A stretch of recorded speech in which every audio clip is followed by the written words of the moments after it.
은혜로운 찬양 하나님께서 기뻐 받으실 줄로 믿습니다. 할렐루야. 오늘도 주님의 말씀의 은혜가 우리 사랑하는 성도들의 심령 가운데 하나님이 주시는 복과 은혜로 충만하기를 주님의 이름으로 축복합니다. 여름이면 더운 게 당연한데 매년 여름을 맞이할 때마다 올해는 왜 이렇게 더울까라고 생각을 합니다. 하지만 여름이 있어야 가을도 오고 또 겨울도 오는 법인 줄 압니다. 우리가 믿음으로 하나님이 주신 이 계절을 잘 보내고 또 많은 열매를 소망하면서 이 여름날에 하나님께 영광 올려드리는 우리 모두의 삶이 되기를 간절히 바랍니다. 우리가 오늘 읽은 이 여호수아서는 이스라엘이 가나안 땅을 정복하고 그 땅을 분배받는 내용을 기록한 책입니다. 그런데 특별한 것은 구약 성경의 인물들 가운데 이 여호수아라고 하는 인물이 특별히 예수님을 예표하는 인물이기도 합니다. 여호수아라고 하는 이름이 사실은 예수님과 어원이 같습니다. 그래서 온 백성을 구원해서 가나안 땅에 들어가게 하고 그 땅을 정복하는데 그 사명을 감당했던 이야기가 여호수아서에 기록되어져 있습니다. 여호수아서의 앞부분을 보면 함께한 이스라엘 백성들이 여호수아와 더불어서 이제 가나안 땅에 들어가게 되는데 그 가나안 땅에 들어가기 직전의 일들부터 여호수아서가 시작됩니다. 그 순간에 하나님께서는 여호수아와 이스라엘 백성들에게 말씀하셨습니다. 여호수아 1장 3절 말씀입니다. 내가 모세에게 말한 바와 같이 너희 발바닥으로 밟는 곳은 모두 내가 너희에게 주었다라고 하는 말씀입니다. 여러분, 이 말씀을 자세히 보면 특별히 너희 발바닥으로 밟는 곳이라고 하는 표현이 나오고 있습니다. 하나님이 여호수아와 이스라엘 백성들에게 주신 땅이 목전에 있지만 그 땅이 그저 가만히 있다라고 해서 주어지는 것이 아닙니다. 그 백성들이 하나님의 말씀에 순종해서 요단강을 건너가야 되고 그 다음에는 오늘 이 말씀처럼 그 땅을 자신의 발로 밟아야지만 주어지는 땅입니다. 여러분, 이 말이 무슨 뜻일까요? 하나님께서는 가나안이라는 은혜와 축복을 예비해 두시고 너희가 건너가기만 하면 그 땅을 밟기만 하면 주시겠다라고 말씀하셨습니다. 하지만 여러분, 우리가 그 말씀을 듣고 알고 있지만 요단강을 건너가지도 또는 그 땅을 내 발로 밟지 않는다면 결코 그 땅은 내 땅이 되지 못할 것입니다. 그러니 이 말씀에 기록되어진 내 발바닥으로 밟는다라고 하는 것은 말씀을 들었으니 그 말씀에 대해 순종하는 실천이 있어야 된다는 뜻입니다. 우리가 하나님 앞에서 하나님의 말씀의 사람으로 살아간다는 것은 잘 들었다가 끝이 아닙니다. 오늘 우리가 가진 문제 중에 하나는 말씀을 듣지 못하고 알지 못해서가 아니라 듣고 알고 있지만 순종하지 않아서, 실천하지 않아서 우리에게 말씀의 은혜가 나타나지 않는데 문제가 있는 것입니다. 그러니 우리가 하나님이 주시는 그 은혜와 축복을 받기 위해서는 오늘 우리가 읽은 이 말씀처럼 그 말씀에 순종해서 요단강도 건너가야 되고 그 땅을 내 발로 밟는 하나님의 말씀에 순종하는 믿음이 있기를 간절히 바랍니다. 여러분, 지금 누군가를 위해 기도하고 있습니까? 여러분이 혹시 누군가에게 복음을 전하고 있습니까? 주님의 몸된 교회를 위해서 여러 가지 모양으로 봉사하고 있습니까? 찬양대로, 교사로, 또는 주방에서, 또는 교회 곳곳에서 보이든 보이지 않든 우리가 하나님의 일을 열심히 감당합니다. 그 모든 일들이 하나님이 주신 축복의 땅을 밟기 위한 우리들의 믿음의 모습입니다. 하나님께서는 그 모든 모습을 다 지켜보고 계시고 그 모습을 통하여 우리를 축복해 주십니다. 이 땅에서도 영적인 축복을 누리며 또한 땅에서 우리가 누려야 할 그 많은 복들도 하나님께서는 우리에게 주시겠다라고 약속하셨습니다. 그러니 여러분, 우리가 영원한 천국의 상급을 기다리고 있다면 하나님은 주의 말씀에 순종해서 수고하는 자들을 결코 잊지 않는다라는 사실을 기억하고 늘 하나님 말씀을 들을 뿐만이 아니라 그 말씀에 순종하는 우리들의 믿음이 되어야겠습니다. 그런 우리에게 주시는 하나님의 위로의 말씀이 있습니다. 히브리서 6장 10절 말씀입니다. 하나님은 불의하지 아니하사 너희 행위야 그의 이름을 위하여 나타낸 사랑으로 이미 성도를 섬긴 것과 이제도 섬기고 있는 것을 잊어버리지 아니할 것이다. 하나님께서는 우리가 하나님의 일을 위하여 수고하고 애쓰는 것, 특별히 주님의 몸된 교회를 위하여 애쓰고 수고하는 것 결코 잊지 않겠다라고 말씀하셨습니다. 그러니 가장 먼저 주의 말씀을 따라 주어진 그 땅을 믿음으로 밟는, 그리고 그 역사를 우리의 소망 가운데 바라보는 우리들의 귀한 심령이 되기를 간절히 바랍니다. 여러분, 이어지는 여호수아 2장의 사건은 여호수아가 그 땅을 정탐할 정탐꾼들을 보내고 그 정탐꾼들을 통해서 여리고성에 있었던 일들을 보고받는 내용을 기록하고 있습니다. 그 정탐꾼들이 여리고성을 둘러본 다음에 자신들에게 있었던 일들을 알려주게 되는데 그 보고의 내용이 굉장히 긍정적이었습니다. 그래서 그 보고를 들은 이스라엘 백성들의 마음에 소망이 생겨나게 되고, 정말 하나님께서 우리에게 저 여리고성을 주셨구나라는 생각을 갖게 됩니다. 여러분, 그 내용이 여호수아 2장 24절에 기록됩니다. 또 여호수아에게 이르되 진실로 여호와께서 그 온 땅을 우리 손에 주셨으므로 그 땅의 모든 주민이 우리 앞에서 간담이 녹더이다 하더라. 아멘. 이스라엘 백성들에게 전해진 이 소식이 얼마나 큰 기쁨의 소식이었을까요? 그들이 일전에 정탐꾼들을 보냈을 때에는 두려움을 갖게 하는 소식이었고 그런 내용이었기 때문에 두려워할 수밖에 없었는데, 이제는 하나님께서 그 땅을 우리에게 주셨고 오히려 그 여리고성 사람들이 우리를 두려워하고 있다라는 소식을 듣게 된 것입니다. 이제 이스라엘 백성들에게 남은 것 한 가지입니다. 믿음을 가지고 가나안 땅을 점령하기 위해서 요단강을 건너야 했습니다. 온 이스라엘이 이제 요단강 앞에 서게 된 것입니다. 여러분, 지금의 이스라엘의 요단강은 폭이 그리 넓지도 않고 물도 수심이 얕아서 얼마든지 쉽게 건너갈 수 있는 상황이지만, 지금 이 본문이 기록되어진 여호수아 시대 당시에는 댐이나 여러 가지 관계시설이 없었기 때문에 요단강의 폭도 굉장히 넓었고 깊은 수심이어서 쉽게 그 강을 건너기가 어려웠습니다. 이스라엘 백성들이 하나님의 말씀을 들었습니다.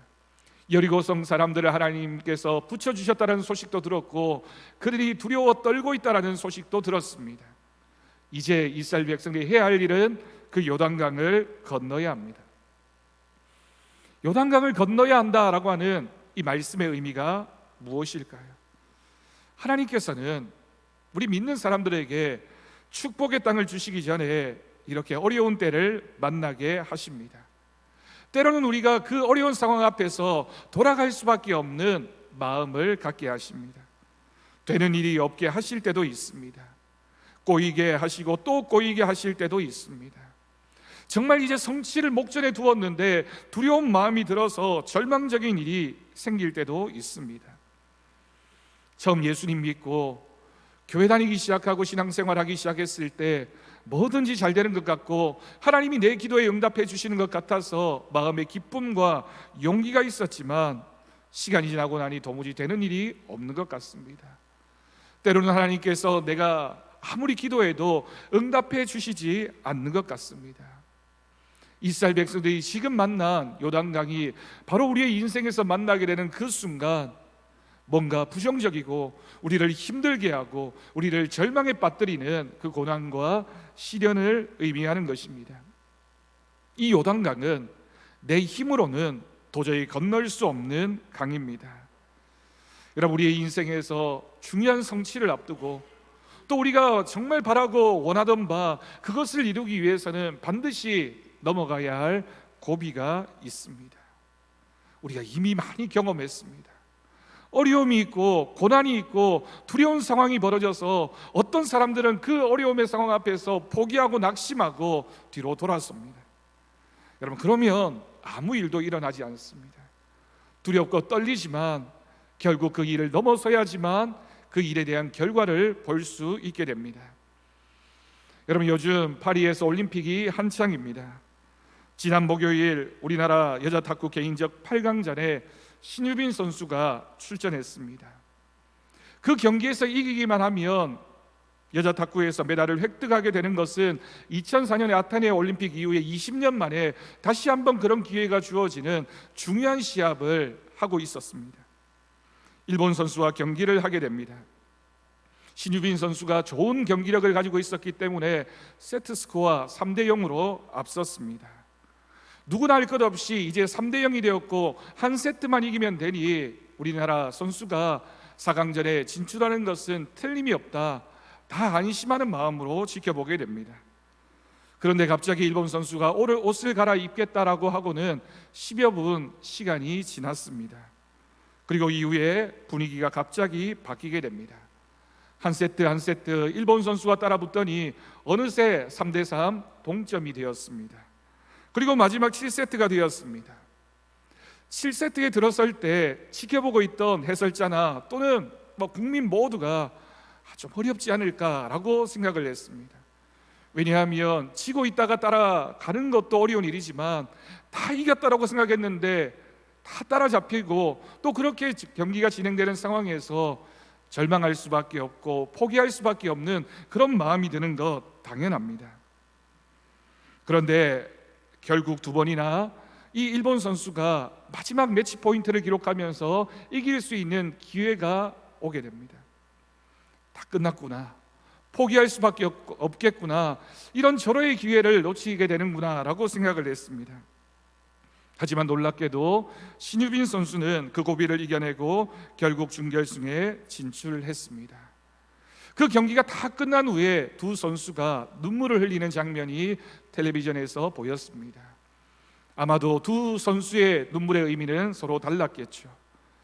물론 여러분, 스포츠에서 결과도 중요하지만 우리가 스포츠를 시청하면서 감동을 받고 또는 그 선수의 마음에 공감하게 되는 것은 끝까지 다 이제 갓 20살이 된 그 선수의 마음속에 있는 포기하지 않는 마음에 우리가 깊은 공감하는 마음을 가졌기 때문입니다. 그래서 우리 국민 모두가 박수를 보냈습니다. 여러분, 이처럼 모든 스포츠에는 과정이 있고 서사가 있습니다. 어떤 메달을 땄다, 그 경기에서 이겼다라고 하는 결과가 그냥 4대3이라고 하는 그 점수로 나타내 보이는 것이 아니라 그 과정을 보면 그 과정을 통해서 어떻게 고비를 이겨내고 어떻게 그 과정을 진행해 갔는지를 보면서 그 경기가 얼마나 대단한 경기였는지를 우리가 알게 되고 큰 감동을 받게 되는 것입니다. 여러분, 우리의 믿음에도 이런 서사가 필요합니다. 사실은 성경 전체가 이런 믿음의 위인들의 서사를 기록하고 있습니다. 하나님 앞에서 믿음으로 살기를 원했고, 하지만 여러 가지 고난과 어려움과 아픔이 있었지만 그 모든 어려움과 아픔을 이겨내고 꿋꿋이 자신의 길을 걸어갔던 믿음의 사람들의 이야기, 그 이야기를 우리는 함께 읽으면서 나도 저 모습처럼, 나도 저런 상황 가운데 저 사람처럼 믿음을 가져야지, 하나님 앞에 모든 것을 맡겨야지 공감하게 되는 것, 그것이 바로 믿음의 서사입니다. 여러분, 우리는 잘 알고 있습니다. 믿음 생활을 하면서 고난과 고비가 찾아올 때가 있습니다. 다 되었다라고 생각하고 안심하는 순간에 절망적인 일이 벌어지기도 하고, 이제 좀 편안해졌는가라고 생각하는 그 순간에 또 위기가 찾아와서 불안해하고 걱정하고 염려하는 일이 생기곤 합니다. 여러분, 이때 우리는 어떻게 해야 합니까? 오늘 본문에서 이스라엘 백성들이 요단 앞에 섰을 때 그들은 그곳에서 사흘 동안이나 유숙했다라고 기록하고 있습니다. 오늘 본문은 사흘 동안 이스라엘 백성들이 그곳에서 무엇을 했는지를 기록하고 있지는 않습니다.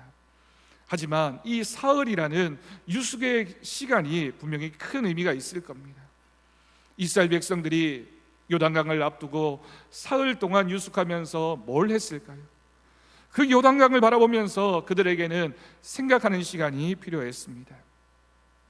여러분, 우리가 요단이라는 어려운 문제를 만나면 하나님 앞에서 생각하는 시간이 꼭 필요합니다.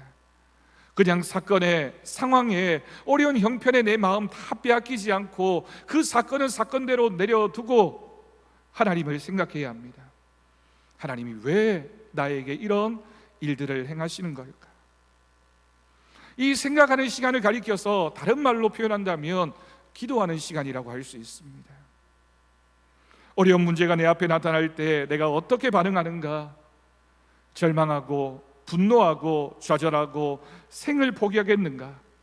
여러분, 그런 생각들은 사실은 악한 사단이 우리에게 주는 것입니다. 악한 사단이 우리에게 원하는 것은 그 고난과 아픔 앞에서 우리가 포기하고 낙심하는 것, 내 상황과 내 형편만 생각하다가 그 상황에 짓눌려서 우리가 모든 것을 내려놓는 것, 악한 사탄이 가장 기뻐하는 일입니다. 누구나 힘들고 어려운 시련 앞에서 자신의 근본적인 모습이 나타날 수밖에 없습니다. 평소에는 점잖고 좋은 사람 같았는데 어려운 일을 만나니 이성을 잃어버립니다. 믿음이 있다고 생각했는데 불안해하고 두려워서 못 견뎌하는 사람들도 있습니다. 그래서 여러분, 고난은 내가 얼마나 부족한 사람인지를 떠올리게 하고 그 고난을 통하여 우리는 하나님 앞에 서게 되는 겁니다. 내가 괜찮은 사람인 줄 알았는데, 내 믿음이 대단한 줄 알았는데, 내가 이만큼이면 내 믿음이 이제 괜찮지 않을까라고 생각했는데, 고난을 만났을 때 우리는 하나님 앞에 엎드리게 되고 우리는 겸손하게 됩니다. 어려운 일을 당해보니 나도 별 볼 일 없는 사람이구나, 나는 아직도 멀었구나 라고 생각하며 그냥 멈추는 것이 아니라 하나님을 더 간절히, 하나님 옆에 더 가까이 나아가게 되는 것, 그것이 바로 고난 앞에 선 우리들의 모습이어야 할 것입니다. 여러분, 우리가 어려운 일을 만날 때 생각을 잘 해야 합니다. 여러분, 우리가 생각해야 하는 것 무엇일까요? 오늘 말씀은 우리가 그 고난의 상황에서 하나님 앞에서 어떤 생각을 해야 하는지 두 가지 해답을 알려주고 있습니다. 오늘 말씀을 우리가 함께 묵상하면서 우리도 이 어려운 시간에 이 두 가지를 생각하고 하나님 앞에 믿음으로 결단할 수 있기를 바랍니다. 첫 번째는 마음을 안정시키고 하나님의 관점에서 생각해 보아야 합니다. 여러분, 이 말씀에는 하나님의 사랑을 믿는 우리들의 마음의 기초가 있어야 된다는 뜻입니다. 사건이나 상황이 크게 느껴지다 보면 우리가 그것에만 자꾸만 집착하게 됩니다. 얼마나 힘든 일인가, 할 수 없구나, 두려운 일이구나, 아무리 방법을 찾아도 되지 않는구나. 하지만 여러분, 우리가 기억해야 할 것은 하나님이 우리에게 고난을 주실 때에는 틀림없이 하나님의 뜻이 있습니다. 하나님이 뭔가 좋은 것을 주시기 위해서 우리에게 그 고난의 강을 통과하게 하시는 겁니다. 우리가 가진 생각은 우리의 행복과 운명을 좌우하게 됩니다. 로마서 8장 28절 말씀입니다. 우리가 알거니와 하나님을 사랑하는 자, 곧 그의 뜻대로 부르심을 입은 자들에게는 모든 것이 합력하여 선을 이루느니라. 아멘. 여러분, 우리는 하나님을 사랑하는 사람들이고 하나님의 뜻대로 부르심을 입은 사람들입니다.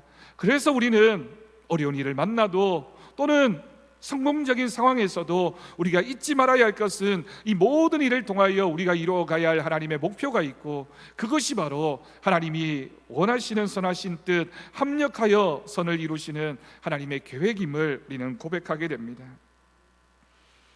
여러분, 기독교 선교 역사에서 큰 사명을 감당했던 다미안이라는 신부에 관한 유명한 일화가 있습니다. 이분이 젊은 시절 선교사로 하와이 군도에 있는 한 작은 섬에 나병 환자들에게 복음을 전하는 일이 있었습니다. 그런데 그 섬에 가서 오랜 기간 동안 열심히 복음을 전했지만 아무도 그 나병 환자들이 복음을 받아들이지 않는 겁니다.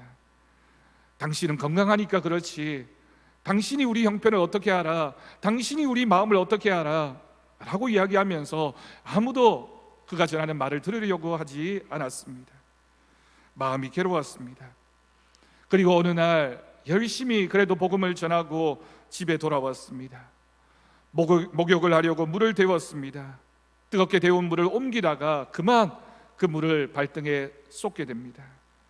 펄펄 끓는 물인데 발등에 떨어졌는데도 불구하고 뜨겁게 느껴지지 않았습니다. 다미안은 그 자리에 털썩 주저앉아서 하나님 앞에 기도했습니다. 그 기도가 감사의 기도였습니다. 자신의 발에 뜨거운 물이 쏟아졌지만 감각이 없다는 것은 이제 자신도 나병에 걸렸다는 것을 의미합니다. 그런데 어떻게 감사할 수 있습니까? 다미안이 하나님의 관점에서 생각했기 때문입니다. 몸에 나병이 찾아왔을 때 그도 병든 몸으로 같은 입장이 되어서 이제 내가 복음을 전하게 되면 저 사람들이 내가 전하는 그 복음에 귀를 기울이겠구나, 내가 저 사람들과 같은 형편이 되었으니 이제는 내 말을 들어주겠구나 라는 마음을 가졌던 것입니다. 여러분, 같은 사건도 어떻게 보느냐에 따라 우리의 행복이 달라질 수 있습니다. 인간적인 생각하면 내가 이 환자들에게 와서 헌신했는데 하나님께서 왜 나에게 이렇게 불행한 병에 걸리게 하셨을까? 내가 얼마나 간절한 마음으로 이들에게 복음을 전하길 원했는데 하나님이 나에게 주신 것은 이 나병에 걸리는 것인가? 라고 불평하고 원망할 수도 있습니다. 그러나 그는 하나님의 관점에서 생각했습니다. 여러분, 우리가 신앙생활을 하면서 경험하게 되는 문제, 이런 문제들에 대한 유명한 신앙 격언이 하나 있습니다. 언제나 믿음의 사람들에게 있어서 문제가 문제가 아니라 그 문제를 바라보며 문제라고 생각하는 것이 문제다라고 하는 말입니다. 여러분, 인생을 살아가면서 얼마나 많은 문제들이 시시각각 우리에게 다가오는지 모릅니다. 어떤 면에서는 좋은 일도 나쁜 일도 다 문제라고 할 수 있겠죠. 문제 그 자체가 문제인 것이 아니라 그 문제를 바라보면서 문제라고 생각하고 두려워하고 걱정하고 염려하는 것이 문제입니다. 인생에 찾아오는 것은 사건보다 더 중요한 것이 있습니다. 사건 그 자체가 아니라 그 사건을 바라보는 우리들의 시각입니다. 이것을 해석이라고 합니다. 어떻게 해석하고 어떻게 받아들이느냐에 따라 그 사건 너머에 있는 하나님의 뜻을 발견할 수 있으니 그 사건이 어떤 의미가 있느냐를 발견해낼 수 있다는 것이 믿음이며 바로 우리의 신앙입니다. 그러니 여러분, 우리가 사건을 마주했을 때 생각하는 훈련을 해야 합니다. 부정적으로 생각하면 부정적일 수밖에 없지만 하나님을 향한 믿음을 가지고 긍정적으로 생각하기 시작하면 어떤 일이든지 하나님은 우리를 긍정적인 방향으로 이끌어 가십니다.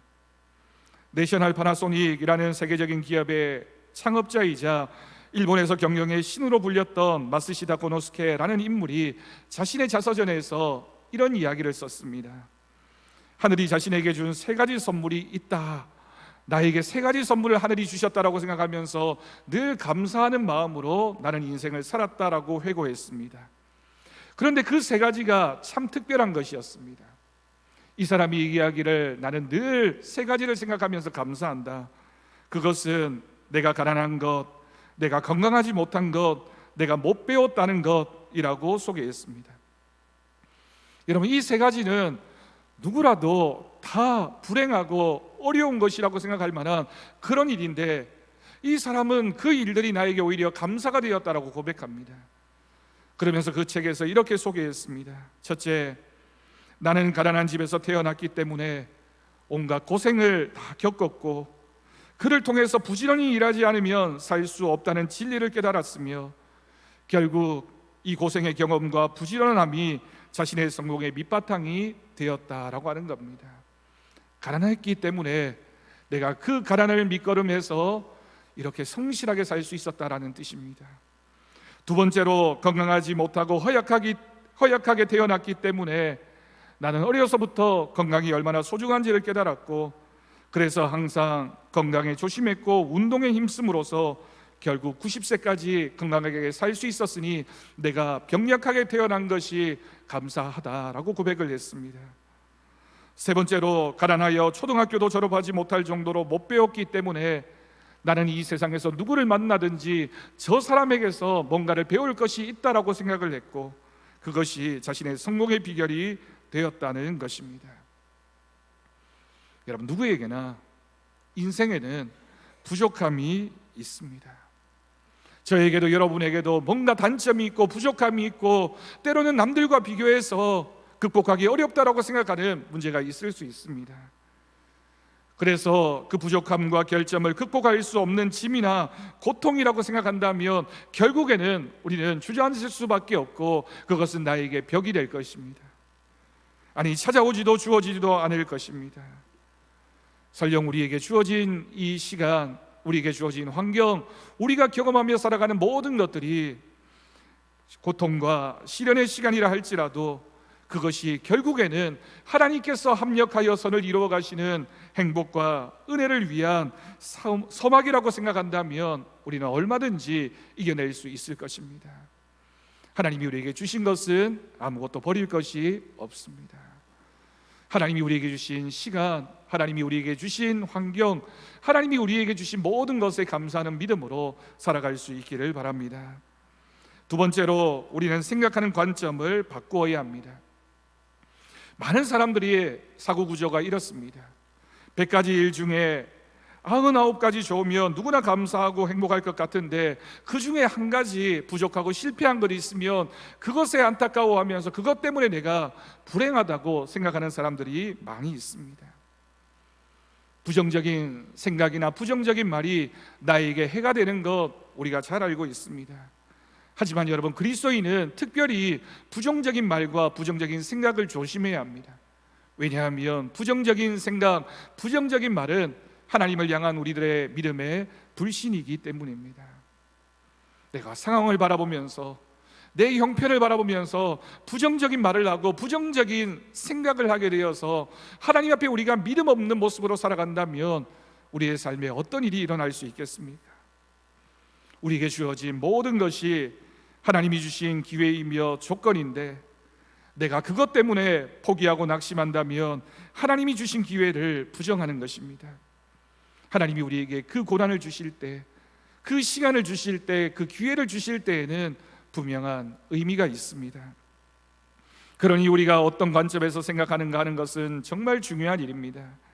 하나님은 때로는 우리를 고난의 현장으로 집어넣어서 그 고난 안에서 생각하게 하십니다. 하나님을 생각하게 하십니다. 우리의 믿음 없음을 고백하며 하나님 앞에 겸손하게 나아가기를 원하십니다. 그러니 고난의 때에 우리는 다르게 생각하고 넓게 생각하고 하나님을 생각해야 합니다. 내가 건강할 때는 병든 사람이 이해가 되지 않습니다.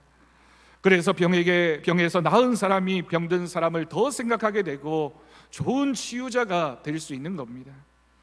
가난했던 사람이 부자가 되어야 가난한 사람들을 위해 일할 수 있는 마음을 갖게 됩니다. 여러분, 우리나라가 얼마나 가난했습니까? 그래서 우리나라는 세계 곳곳에 여러 가지 어려운 일들을 볼 때마다 우리의 가난했던 그때를 알고 있기 때문에 그 나라를 도우려고 어떻게 하든지 애를 쓰게 되는 겁니다. 온 국민들이 그런 비슷한 경험을 하면서 어려운 일이 있을 때마다 함께 해야지. 나도 저 어려움 경험했는데, 그래서 여러분, 어려움과 고난이 때로는 우리에게 유익이 되는 것 우리가 너무나 잘 알고 있습니다. 오늘 말씀에서 나에게 건너지 못할 요단강, 들어가야 할 요단강, 내가 죽어야 살아나는 그 강이 내 앞에 놓여 있습니까? 여러분, 나에게 시험만큼 큰 믿음의 사람이 되라고 하나님이 우리에게 주신 기회입니다. 우리 앞에 놓여져 있는 그 요단강을 바라보면서 여러분, 사흘은 생각하십시오. 사흘은 기도하십시오. 하나님이 왜 나에게 이것을 주셨을까? 하나님은 어떻게 하시려고 나를 이렇게 여기에 서게 하셨는가? 이제 그 시험을 통과할 수 있도록 힘을 달라고 기도할 수 있기를 바랍니다. 그래서 우리는 고난 앞에서 왜라고 하나님 앞에 항변하지 말고 하나님 어떻게 하면 되겠습니까? 라고 기도하는 믿음이 될 수 있기를 바랍니다. 왜라고 나에게 부정적인 생각과 왜라고 내가 불평하기 시작하면 아무것도 이룰 수 없지만 하나님 앞에 문제를 내어놓고 생각하고 기도하기 시작하면 어떻게 이 문제를 헤쳐나갈 수 있을까? 하나님께서 우리를 인도하여 주시기 때문입니다. 고린도전서 10장 13절 말씀에 우리에게 감당치 못할 시험당함을 허락지 않으셨다라고 말씀하셨습니다. 혹 우리가 감당치 못할 시험이라면 하나님께서는 우리에게 피할 길도 허락해 주실 것입니다. 그러니 어떤 상황이나 사건에도 하나님의 구속사적인 뜻이 숨겨져 있음을 믿고 우리의 인생을 과정으로 생각하고 우리가 함께 이 여행의 끝을 향해 달려가고 있으니 순간순간마다 하나님의 뜻을 알고 하나님의 뜻을 발견하며 하나님을 향한 믿음을 놓치지 않으면 결국 우리에게는 시온성이 기다리고 있음을 믿음으로 고백할 수 있기를 바랍니다. 여러분, 찔레꽃 그 여자라고 하는 베스트셀러 책을 쓴 박순애 전도사님이라는 분이 있습니다. 기회가 되시면 여러분 그 책을 꼭 한번 읽어보십시오. 저도 그 간증을 들은 적이 있었는데 그 책에서 이런 내용을 썼습니다. 말씀을 마치면서 여러분들에게 일부분을 읽어드리도록 하겠습니다. 주님, 때때로 병들게 하심을 감사합니다. 이로 인해 인간의 약함을 깨닫게 해주시기 때문입니다. 가끔 고독의 수렁에 내던져 주심도 감사합니다. 그것은 주님과 가까워지는 기도이기 때문입니다. 일이 제대로 안 되게 틀어주심도 감사합니다. 그래서 나의 교만이 반성될 수 있기 때문입니다. 아들, 딸이 걱정거리가 되게 하시고 부모와 동기가 짐으로 느껴질 때도 있게 하심을 감사합니다. 그로 인해 인간된 보람을 깨닫게 되기 때문입니다. 먹고 사는데 힘겹게 하심을 감사합니다. 눈물로서 빵을 먹는 심정을 이해할 수 있기 때문입니다. 불의와 허위가 득세하는 시대에 태어난 것도 감사합니다. 이로 인해 하나님의 의가 분명히 드러나기 때문입니다. 땀과 고생의 잔을 맛보게 하심을 감사합니다. 그래서 주님의 사랑을 진실로 깨닫기 때문입니다. 주님, 이 모든 일로 감사할 마음을 주심을 감사합니다. 이 모든 일로 하나님과 가까워지는 계기가 되기 때문입니다. 예수님의 이름으로 기도하옵나이다. 아멘. 여러분, 우리 앞에 요단강이 시시각각 나타납니다. 그때에 하나님 앞에 서서 기도하십시오. 하나님이 왜 나에게 이 요단강을 주셨고 내가 이 자리에 서서 뭘 해야 하는지 하나님을 생각하는 것, 하나님이 하실 일을 기대하는 것, 또한 내 삶을 주장하시고 인도하시는 하나님을 내 마음에 품고 순종하는 믿음으로 그 요단강에 들어설 때 그 강물이 갈라져서 땅처럼 건너는 하나님의 기적의 역사가 우리 가운데 있게 될 것을 믿습니다. 그 믿음 가지고 승리하는 삶을 살아가는 우리 모든 더사랑교회 성도들 되기를 주님의 이름으로 간절히 축원합니다. 기도하겠습니다. 하나님 아버지, 감사합니다. 우리가 만나는 우리의 인생의 요단 앞에서 하나님, 우리가 생각하기를 원합니다. 기도하기를 원합니다. 하나님의 뜻을 발견하기를 원합니다. 고난은 왜가 아니라 어떻게 그 고난 앞에 서 있는지 우리들의 믿음의 자세를 통하여 극복하고 이겨나가며 또한 하나님이 주시는 축복을 향한 여정이 될 줄로 믿습니다. 우리에게도 믿음의 서사를 허락하여 주옵소서. 믿음의 서사가 있는 귀한 신앙의 삶을 살아가게 하여 주옵소서. 사랑하는 우리 주 예수님의 이름으로 기도드립니다. 아멘. 우리 감사 찬송 440